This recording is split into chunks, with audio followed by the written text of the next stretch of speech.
It was a chilly winter morning. Donald Trump was traveling through New York City in his car on his way to a meeting. The air was cold, and the streets were bustling with people rushing to their destinations. Suddenly, something caught Trump's attention at a street corner. Sitting on the sidewalk was a man wrapped in a torn military jacket and a frayed blanket. Beside him was a cardboard sign with bold letters that read, "I am a veteran, please help." Trump immediately instructed his driver to stop the car and turn to a security detail. "I want to know who he is," he said. Stepping out of the vehicle, the icy wind hit his face. Trump walked toward the man, drawing curious glances from the passers-by. The man, noticing Trump approaching, flinched at first but remained seated. With a gentle voice, Trump asked, "Hello, what's your name?" The man looked up hesitantly and replied in a hoarse voice, "My name is John Miller." Trump knelt down to John's level, meeting his eyes with a calm and empathetic gaze. "Tell me your story, John," he said softly. John tucked his trembling hands into his worn-out blanket, taking a deep breath before speaking. In a tired, shaky voice, he began, "I'm a veteran. I joined the military when I was 22. I served in Afghanistan. We faced unimaginable challenges during our missions. I lost my friends, fought every day just to survive. But the worst part wasn't what happened there. It was coming back and realizing that nothing was the same anymore." Trump listened intently to every word, his expression reflecting the weight of John's story. John's voice began to falter. "I was badly injured during one of the missions," he continued. "A blast took my friends, and I can never forget that moment. When I returned home, I received medical treatment, but my soul wasn't healed." He paused, his eyes welling up with tears.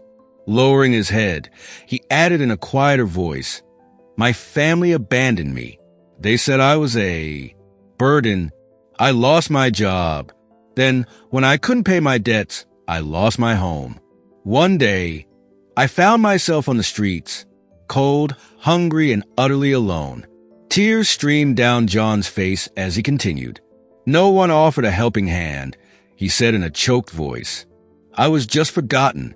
I once fought for this country, risked my life, and now it feels like no one even sees me. People walk past me like I'm a ghost." Trump's serious expression showed he was deeply moved, his empathy growing with each word. But John wasn't finished. Gripping his blanket tightly, he added, "Last winter, I was sleeping on the streets when the man next to me froze to death, right beside me. When I woke up, he was still wrapped in his blanket. I called the police, but it was too late. He was a Vietnam veteran. What scares me the most is thinking that one day, that could be me. Someone might find me like that, frozen and forgotten." John looked up at Trump, his tearful eyes filled with pain. "I gave everything for this country, but now my life is completely in the dark. Sometimes I ask myself, why did I survive?" Trump took a deep breath. The gravity of John's words etched across his face. His voice was steady but filled with emotion. As he said, "John, a man like you should never be in this situation. You gave your life to serve this country, and yet this country has failed you. This has to change. I promise you, it will." John stared at Trump, disbelief and a glimmer of hope mixing in his expression. "Really? Would you do this for me?" he asked, his voice trembling. Without hesitation, Trump replied, "Yes, John. You fought for this country, and now this country needs to fight for you. This is just the beginning. This darkness will end, and together, we'll make it right." For the first time in what felt like years, tears of hope streamed down John's face. This wasn't just a helping hand. It was a lifeline. Trump wasn't just offering assistance, he was giving John a light in the darkness, a chance to believe in a better tomorrow. Trump pulled out his phone and immediately called his assistant, booked the nearest hotel, and get a doctor on site. He instructed firmly. Then, Turning to his bodyguard, he added, "Get a hot meal for John." Sitting back down next to John, Trump placed a hand on his shoulder and said reassuringly, "We're going to make you comfortable now."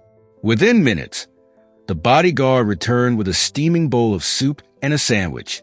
John hesitated at first, then took a bite. As he chewed, his eyes welled up with tears. "It's been so long since I've had something warm to eat," he said softly.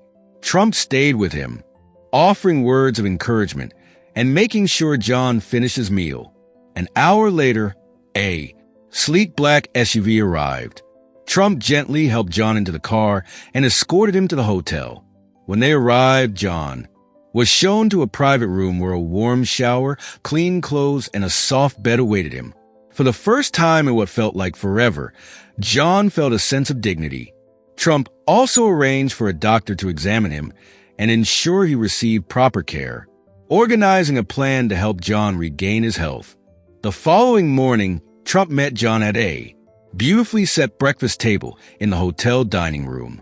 "John, I've put together a plan for you," Trump said with a smile.